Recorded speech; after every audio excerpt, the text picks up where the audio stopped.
Okay, we're gonna start with the fair student funding presentation with our superintendent, Danielle DeMango. Good evening, everyone, and I want to thank Ben Goodman for being here tonight. It's very exciting to hear all of the construction that's happening across our district and how we are creating more seats. So we're really happy to hear that we're moving along.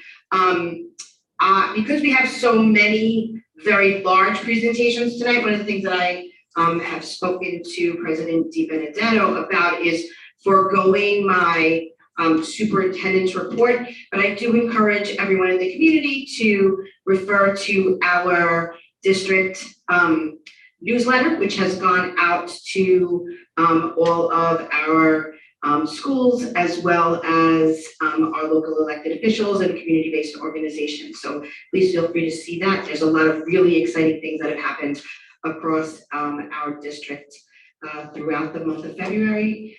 It's celebrating Black History Month, Lunar New Year, and we've had some during Respect for All Week. So there's just a lot of really amazing things that we are pulling out in our newsletter. Tonight, I am here as your superintendent, Danielle DeMango, and with our budget representative, Paula Latito, who supports our schools directly with all matters related to budgets. Carly, I just want to make sure that Paula. I am here. I'm here, Danica. I'm here. Hi, Paula. Good to see you. So every spring, the Panel for Education Policy, or the PEP, votes on the DOE budget allocation formula for the following fiscal year. In preparation for this event, superintendents and borough-based support staff represent the DOE's proposed fair student funding budget allocations for fiscal year 2024 to all community and citywide education councils. The purpose of today's presentation is to review the DOE's budget and budget allocation formula, review fair student funding and the proposed changes for fiscal year 2024, which aligns with the 2023-24 school year.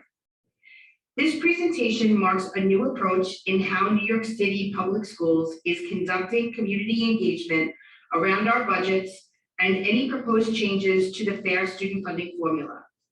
Our goal is to increase our transparency in ensuring that you, as critical community stakeholders, are made aware of how schools are funded and made aware of the resources available to you to better understand your school budgets. Our new approach is a change that was one of a few recommendations made by the Fair Student Funding Working Group, convened in July 2022 at the request of our Chancellor. The Fair Student Funding Working Group worked over the course of 4 months in partnership with national school finance experts and our own finance team to deeply understand the current fair student funding formula, look at New York City school demographics, and make recommendations for changes to the formula. The working group included a wide range of stakeholders, including CEC members, PEP members, union leaders, advocates, parents, and elected officials. The working group published a report in November 2022 to make recommendations to the Chancellor for changes to the formula, which he considered and determined a few recommendations to move forward with. We will be discussing those changes in this presentation shortly. In addition to the recommendations to change the formula, the working group also asked that we work intentionally to better engage the community about school budgeting, the fair student funding formula, and how money to schools is allocated within this formula. This presentation marks a shift in our approach and demonstrates our commitment to the recommendations of the working group to focus on our transparency and community engagement. Please note that the CEC presentation for tonight's meeting is posted at the link I will share, along with translated versions of the deck. The link is https://infohub.nyc.org/reports/financial data and reports. And that will also be shared in the chat with you this evening. The posted version online does not include our district-specific slide 6, since all CECs are doing this presentation before the April PEP meeting. However, we can share the district-specific slide with the CEC to share with you all if anyone would like the district-specific slide. I appreciate joining your meeting today, and we'll dive into this presentation. Now on to the agenda. Next slide. Today I'm going to be discussing three main topics: sharing an overview of this year's overall New York City Public Schools budget, providing a detailed explanation of the Fair Student Funding Formula, and discussing the proposed changes to the Fair Student Funding Formula for the 2023-2024 school year. If you have questions during the presentation, I'm going to ask that you direct them to the chat. We will have the team members ready to respond to these questions. Questions that they are not able to answer during the presentation will be collected and shared with New York City Public Schools team, who will then respond, and I will share back with the group. Additionally, the intention of this session is to collect public comments on our proposed changes.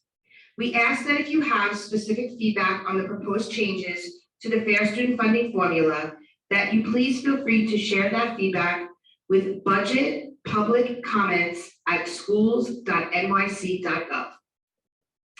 Our New York City Public Schools team will be taking public comments received at this email address into consideration in the coming weeks. And one final note about the presentation. While I will be providing an overview of our overall New York City Public Schools budget and our district budget, I will not be reviewing our individual schools' budgets. Those are accessible on our public website. This slide shows you the steps to find the school budgets from our homepage. I will give you a minute to use this information to load your school-specific budget if you are interested. If we are virtual, my moderator, Louis Latito, will also be dropping the link for you into the chat.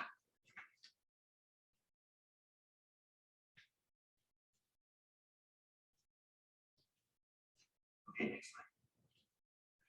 I'm now going to provide an overview of our overall budget and where the funding comes from.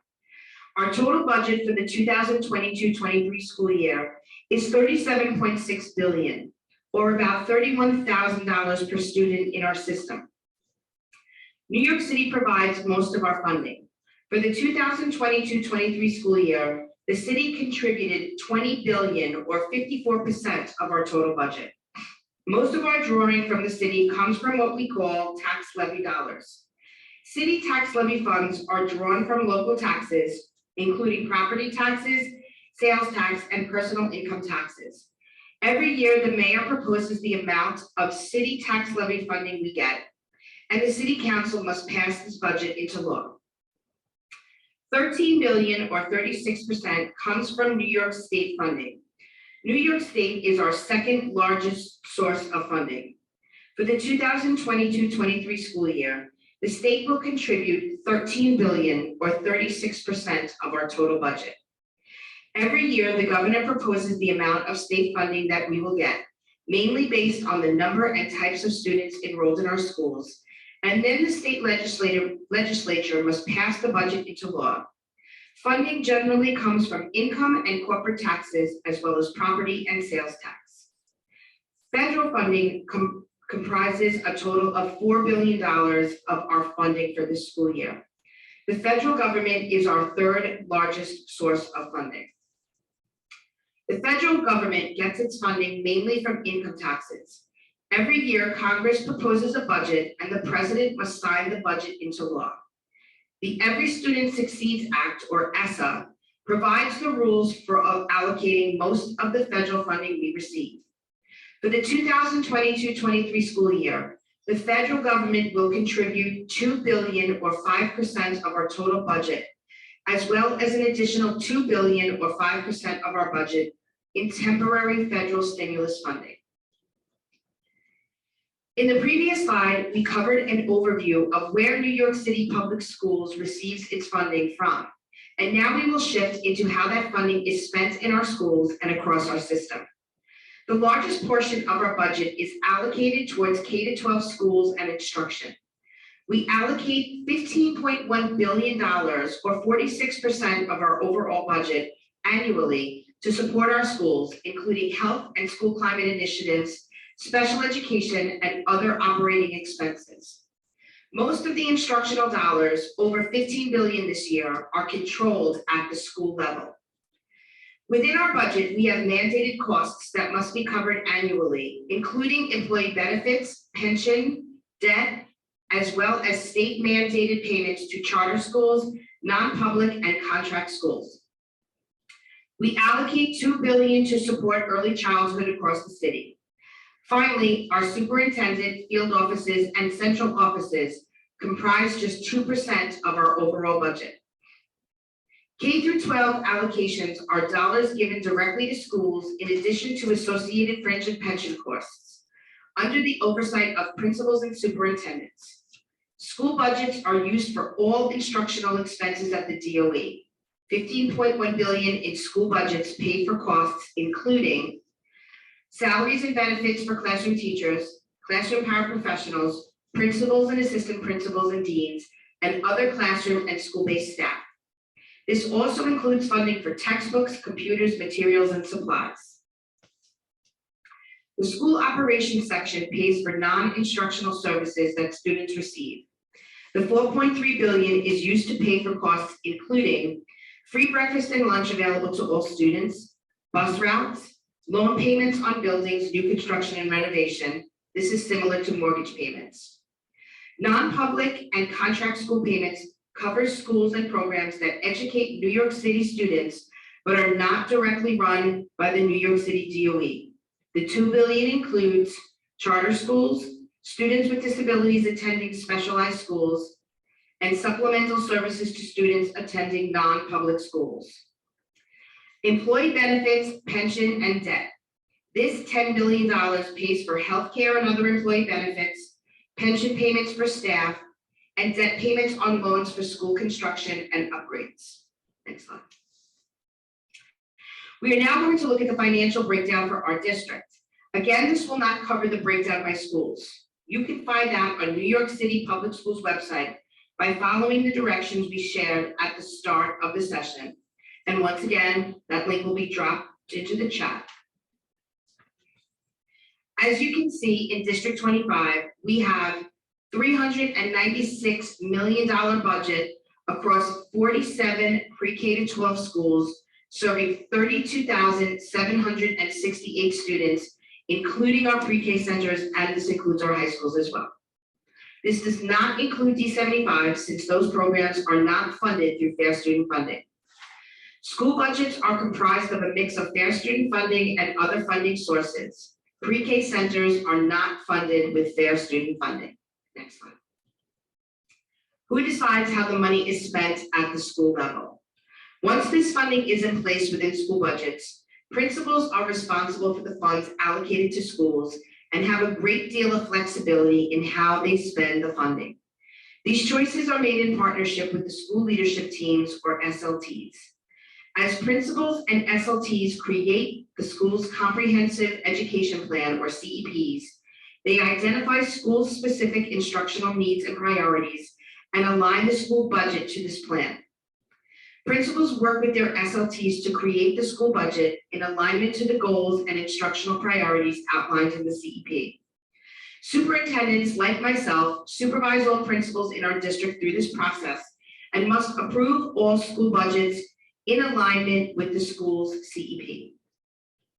We will now go into more depth about what fair student funding is. Next slide. Fair student funding, sometimes referred to as FSF, is the largest funding stream that we provide to schools. As discussed on the previous slide, the allocation of fair student funding provided to schools is based on the number of students enrolled at each school and the specific needs of those students. We make these calculations based on our fair student funding formula, which calculates how we distribute this overall pot of money to schools.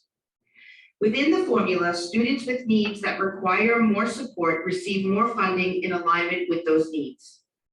As indicated in previous slides, fair student funding is a significant proportion of the school's budgets. In fact, these funds account for nearly 2/3 of most K-12 New York City public schools budgets. In many cases, schools also receive funding from other funding streams, including federal funding streams like Title I, Title III, IDEA, which is funding focused on special education, or other targeted allocations for specific initiatives. These pots make up the remaining funding within the overall school budgets. As a note, charter schools, 3K and pre-K, and D75 programs are funded outside of the Fair Student Funding formula. Additionally, mandated IEP-related services, including speech teachers, occupational therapists, and physical therapists, as well as one-to-one paraprofessionals, are also funded outside of the Fair Student Funding formula. Again, the money provided to schools from the Fair Student Funding allocation provides principals with significant flexibility, working in partnership with their SLTs, to utilize the funding to design instructional programs tailored to the needs of their students within their school community. Funding from the Fair Student Funding allocation provides for each school's basic instructional program and classroom services. This funding can be used to pay for classroom teachers, including arts, gym, and cluster teachers at the elementary level, as well as school leadership, guidance counselors, social workers, and administrative and pupil support staff. Additionally, the Fair Student Funding can pay for after-school programs, tutoring and intervention programs, as well as teacher absent coverages and classroom resources and materials. Next slide. I want to now use this opportunity to further clarify some of what we have already discussed today. Throughout this presentation, we have been talking about Fair Student Funding and the Fair Student Funding formula. When we say Fair Student Funding, we are talking about the money that is allocated to K-12 schools from this large pot, not including pre-K centers or District 75 programs. This year, the Fair Student Funding pot is $7 billion. The Fair Student Funding formula is the method by which we decide how to allocate that funding to schools. This slide outlines the formula and how we use the formula to calculate the total amount of Fair Student Funding that each school receives. Now I'm going to walk you through how we utilize the formula to determine how much Fair Student Funding each school receives and how we determine that specific dollar amount. Off the top, each school receives a foundational amount of $225,000 annually. This is a baseline funding allocation that is provided to every school, regardless of the number of students that the school serves. Next, we add funding for collective bargaining related costs, which is contractual pay and increases for school staff. Then we calculate the remainder of the Fair Student Funding by allocating a base amount for each student, also known as per capita, and then allocating additional funding based on each student's identified educational needs and instructional programs. It is in this part of the formula that we take into account the weights that we have been referring to throughout the presentation. On the next slide, we will dive more deeply into the weights that we utilize to determine the specific dollar amount that we allocate per student so that you have a clear understanding of what goes into this part of the formula. I also want to pause here to reiterate that within this formula, we take the time to examine the individual needs of each student to determine funding allocations. We make these individualized calculations for each student aligned to their individual and specific needs and educational program to determine how much funding would be provided to that school for each student. Next slide. Yeah. Okay, now to more deeply understand the current weights that we use to calculate that last part of the formula from the previous slide. On this slide are the Fair Student Funding weights for the current school year for 2022-2023 or fiscal year 2023. Here you can see the different types of weights that students can be eligible to receive based on their instructional needs or academic programs. Again, these are weights for this current year. In the previous slides, we mentioned that Fair Student Funding Working Group has made recommendations for changes to the Fair Student Funding formula. This is the area where they made recommendations for changes. Later in this presentation, we will show a very similar chart that indicates weight changes that we are proposing for the next school year, 2023-24, fiscal year 2024, made as a result of the work of the FAIR Student Funding Group. Now I will explain the weights, the different weights on this slide. For 2022-23, the base weight of 1.00 was equal to approximately $4,197 per capita. This per capita is adjusted annually to reflect changes to the citywide average teacher salary. The basic grade weight is allocated to schools for all students on their audited October 31st register and is calculated by considering instructional programming requirements by student grade level with distinct weights for K through 5, 6 through 8, and 9 through 12. Why does 6 to 8 have a heavier weight than high school grade bands? The elementary school weight is set at primary weight of 1.0, and it serves as the starting point for the calculation of all the subsequent FAIR Student Funding weights. Middle school students carry the largest weight due to the evidence of large drop-off in student achievement and greater average social emotional needs, as well as higher teacher cost factors, as middle school teachers are entitled to a preparation period and a professional or administrative activity period. 1.4 middle school teachers are needed to cover each class, compared to 1.2 for elementary school classes. High school students in grade 9 through 12 are weighted at a slightly higher level than grades K to 5 for several reasons. Older students tend to have higher costs for non-personnel, such as more costly science materials, and they often take electives that break into smaller classes, and their schools often require more administrative personnel. This approach is consistent with our historic funding practices and with practices in other cities.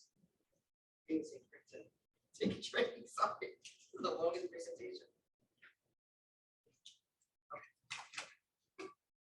What? You can't take me reading? No, I'm good. Thank you. Funding for academic intervention, or AIS, is determined by student academic performance when they enter a school, using test scores from their prior year. For schools where students do not have incoming test scores in the lower grades, such as before students begin taking tests or if they do not have prior test scores, we provide funding based on a student's poverty level. Funding for special education is determined by the percentage of time students spend receiving special education services.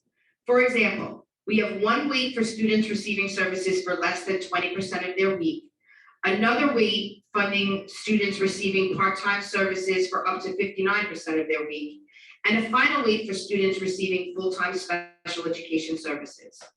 These special education weights are then also broken out by student grade level with the specific weighting value, again, determined based on the cost of providing the instructional program.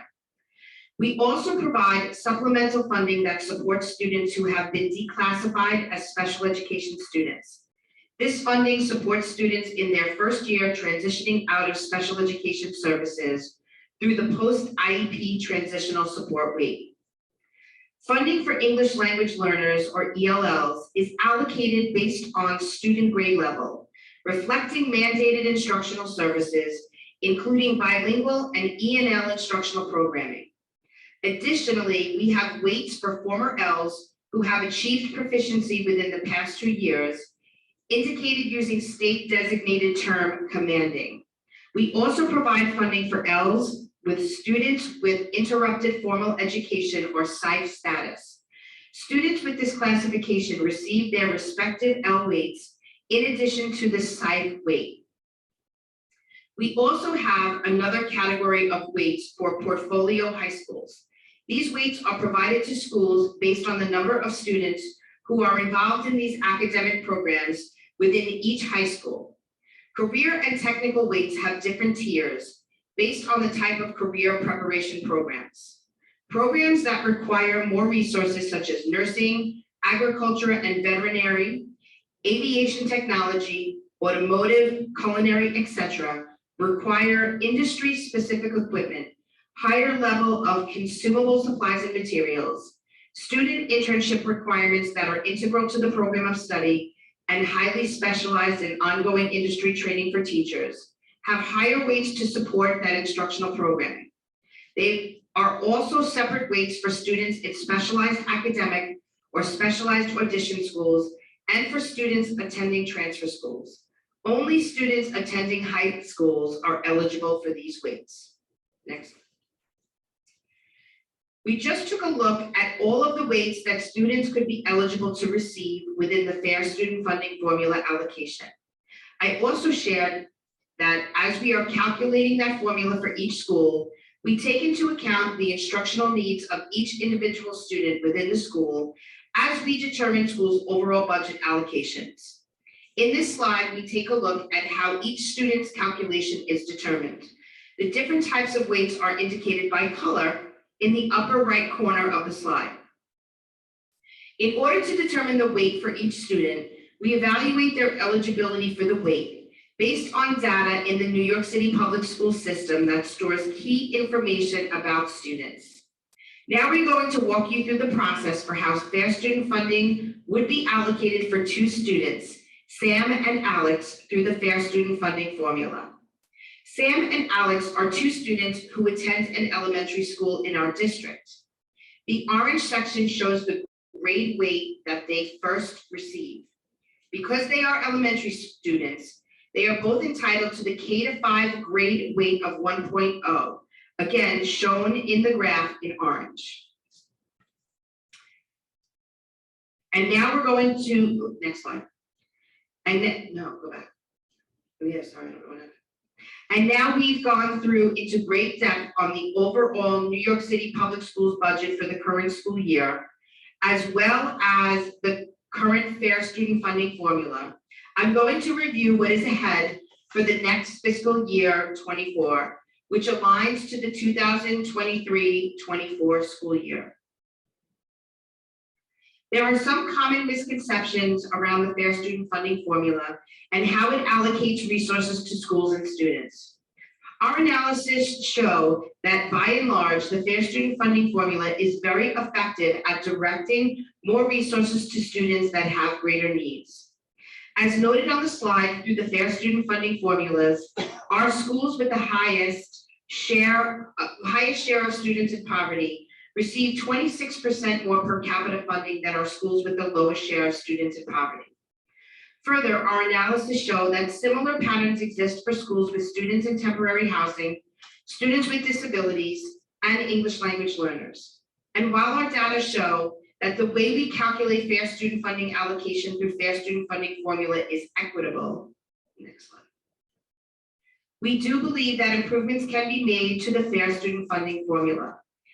As discussed briefly earlier in the presentation, in summer 2022, the Fair Student Funding Working Group was formed in response to Chancellor Banks' request to examine the Fair Student Funding formula and make suggestions for improvements to it. Over the course of 4 months, the group worked in partnership with national experts and our New York City Public Schools team to analyze and identify a series of recommended changes to the formula, as well as aligned policy recommendations. The working group was tasked with reviewing and making recommendations relating to the Fair Student Funding formula, including the categories, types of students, grade levels, and weights within the formula in order to best meet the needs of students citywide, while keeping equity at the core of the work. The working group published a report with recommendations for changes to the formula in November 2022. All of the working group's materials, including the presentations, meeting minutes, and the final report are available on our website at the link provided in the chat.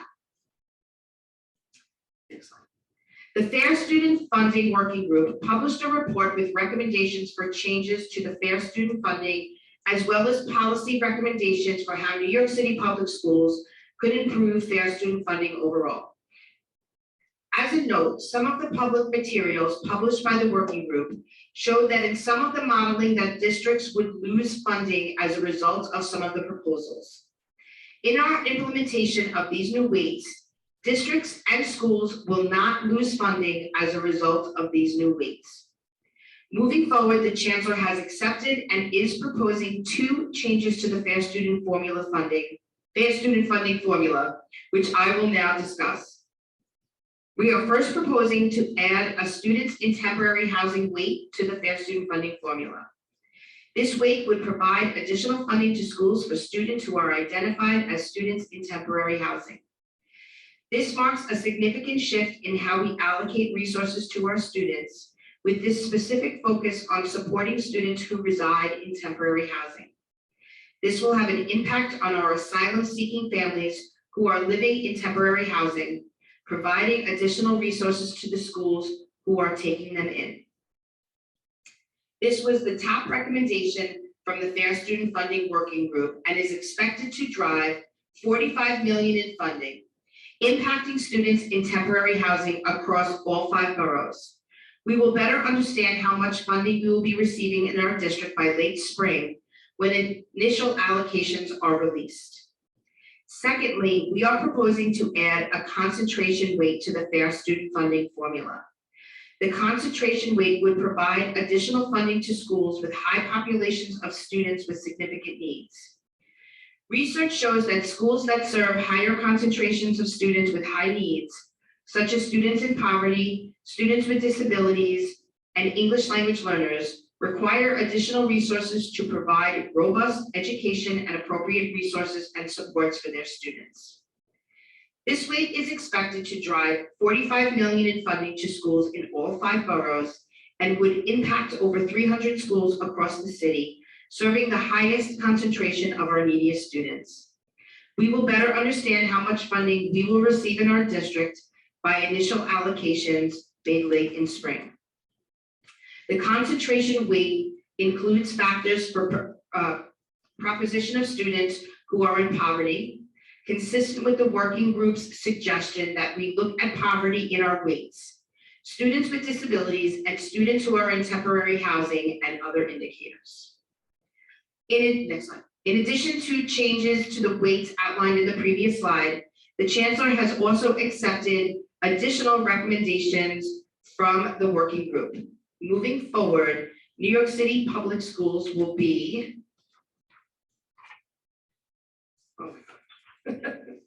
prioritizing budget appeals process to be responsive to special education programming. Throughout the engagement sessions, the working group shared the critical need for schools to receive funding for all of the programmatic needs of students with disabilities in general education setting. Understanding that there are changes to special education programming that may be impacted by changing enrollment at schools, we will be prioritizing supporting small schools and schools with high proportion of students with disabilities in the budget appeals process. While this was not a recommendation in the working group's final report, we heard this as a significant issue from many members of the working group and wanted to be responsive to the needs of the group. We will also be working as a system to increase our transparency around school budgets. We also heard concerns over a lack of transparency and understanding in how we fund schools, how the formula works, and what funds are available at the school level. We are taking steps to address this by being more thoughtful around how we present information to the public and ensure that through presentations and on our website, that information is more accessible to all our stakeholders, including making significant changes to presentations like this one. In order to decide on which recommendations to choose, we carefully considered the recommendations of the working group and looked closely at the impact of each recommendation. The working group was clear with their values, and we have more work to do to direct funding to our schools with the greatest needs. We selected these proposals by balancing the values of equity and stability, looking to direct additional resources towards our schools and students with our highest needs, while ensuring that schools do not see disruptions to existing resources. As a note, schools will not lose money as a result of these proposals. We are not reducing any weights to schools to fund this proposal. This chart, similar to the one shown earlier, now includes the proposed new weights for the next school year. What is listed here in the blue highlighted section in the top right-hand table are the proposed changes to the fair student funding weights for the next school year. That means if approved by the Panel for Educational Policy, or the PEP, in April, these new weights will be used to calculate the school's fair student funding for the 2023-24 school year. If approved by the PEP, there is no impact to the current school year budgets. New weights would be calculated and impact schools' budgets by initial allocations for fiscal year 2024, school year starting this September. And now, here is our timeline for moving forward.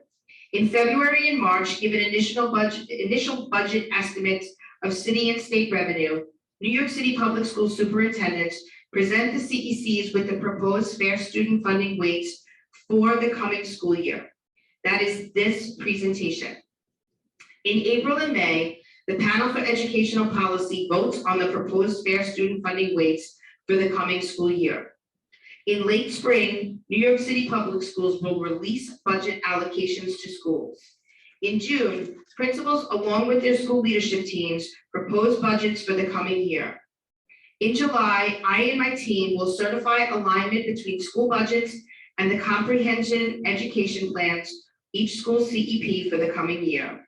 And in September, the new school year begins. All public comments will be reviewed by New York City Public Schools teams. Public questions and comments related to the Fair Student Funding Formula will be posted on the Panel for Educational Policy website. Analysis and response of each relevant question and comment will be available for review on the Fair Student Funding website in advance of the April 28th vote. Comments and questions may be directed to the following email address or phone number by April 18th, 2023. You can send public comments to budgetpubliccomments@schools.nyc.gov or by phone to 212-374-6754. I thank you tremendously for your time and attention today.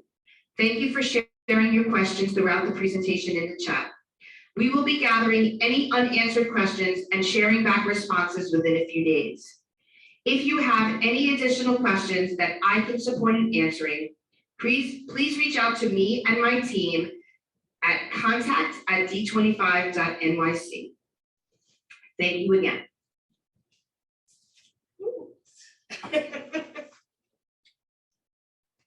Okay, Paula, you're answering any questions. I'm here. So there are Okay, no so I questions. don't know in the if, chat. do we have anybody here that, let's start with CEC members. Is there anyone here that has any questions for the superintendent or for Paula? And Paula, thank you for showing up this evening. You're very welcome. And then we'll go to the public at large. So are there any, I'd ask if you raise your hand.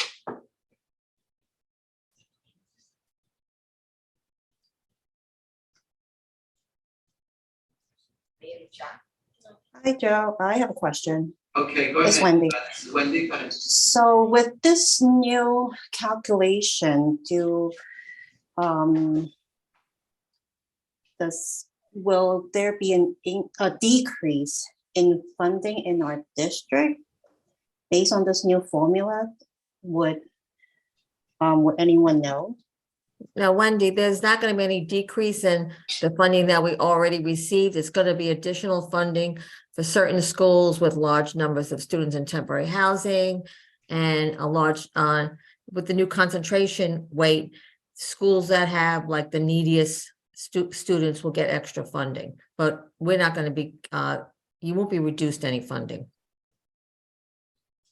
So no schools are gonna lose any funds? No. Because of the new formula. But No. do we know if, if we're going to gain any funds based on these new weights?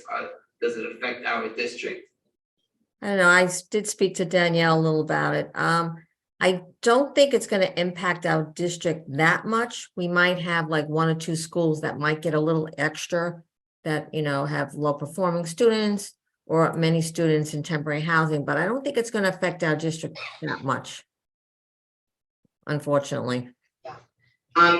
Wendy, I also want to be clear because, I know you heard what Louis just said. The formula, the fair student funding formula will not lead to any reductions in our school budgets. But there are things that may, such as if schools do not meet their register projections. Right. So if schools don't have students enrolled or students are discharged from, our district, because each school gets allocation per student, that could affect a school's budget. Because I was just thinking, the additional allocation for those in temporary housing, they could be enrolled in one school at the beginning of the year, and that school would get that funding. Wendy, And then, we can't hear you. Can you start again? I don't know, you're coming in and out. so I was saying, a student in temporary housing might enroll in one school the beginning of the year, but may not be, it may move to another district. Will funding be reallocated? Usually, Wendy, it goes by the October 31st date. If they're enrolled in that school usually gets the funding. For that entire year? Yeah. Okay.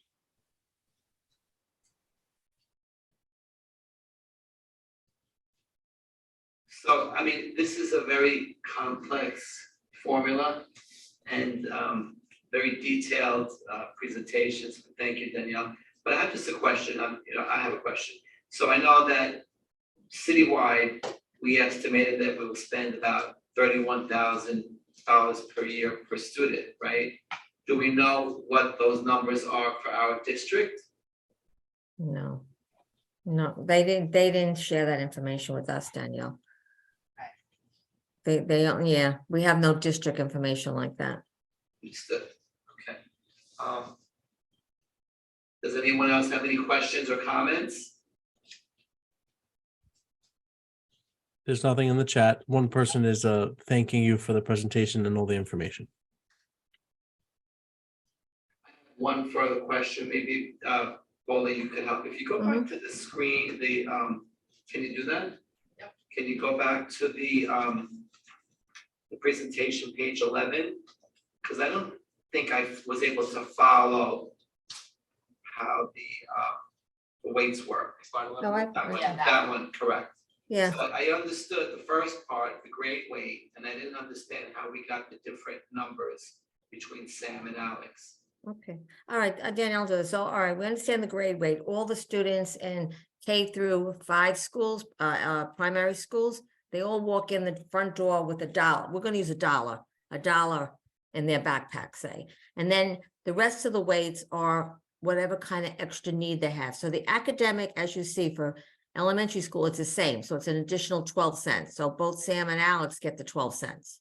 All right. Then if you go down to the green, that's your English language learner. It depends on what kind of service they need. So here it's showing me that they're not receiving the same service because Sam is getting 40 cents and Alex is getting 44 cents.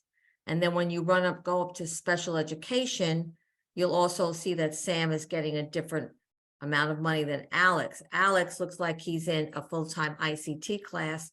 Well, Sam might just have, it looks like he has multiple services, not considered full-time. So that's why their salaries are, that's why they receive less money. That's why Alex actually has more money than Sam. Yeah, and same is very similar for the type of special education service that a child receives, but Right. also where a child is in language acquisition. That depends upon the number of periods of services that they receive around English language learner services. So these weights, I mean, so it's to the point that you're looking at every individual student in every school? Is that what it is? Okay. Yes. That's a lot of work, right? But I mean, so who's doing that work? Is it the principal of the school? or is it the SLT? No, central Central. calculates, right? Paula Central It's central, it's calculates. actually, this, yeah, the school actually will be, entering this information into certain systems. Like when they register students, they register, there's like flags in all of our systems that indicate what levels these kids need and what special ed services they have, and all these these systems that we use will spit out all the information. That's a lot of work, I see, yes. It's a lot, yeah. I mean, the special ed comes from one system and the L's come from another system. The grade weight is easy because every student gets that amount of money. But yeah, that's a lot. It's through the systems though. We just enter information though. We do enter information. Understood. Does anyone else have questions? Is there something in the chat?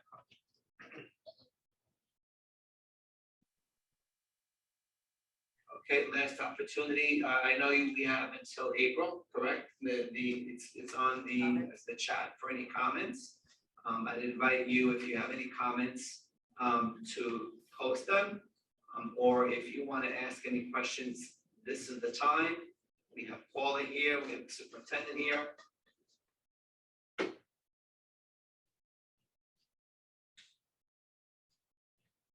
Okay, so There is a question in the chat. thank you. Veronica?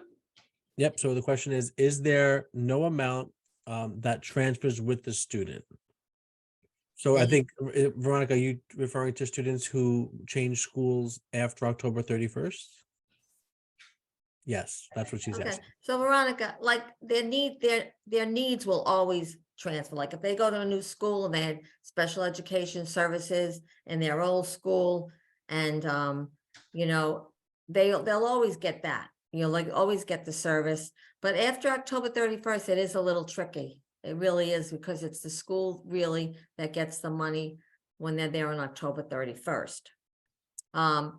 If a child transfers after October 31st, special ed, special education and English language learners, the money for those students really are not adjusted until December 31st. So if they transfer after October 31st, but are in a new school before December 31st, those weights transfer to the new school. Does that make sense? It was a little confusing, right? I think so. Veronica, are you okay with that? And then, of course,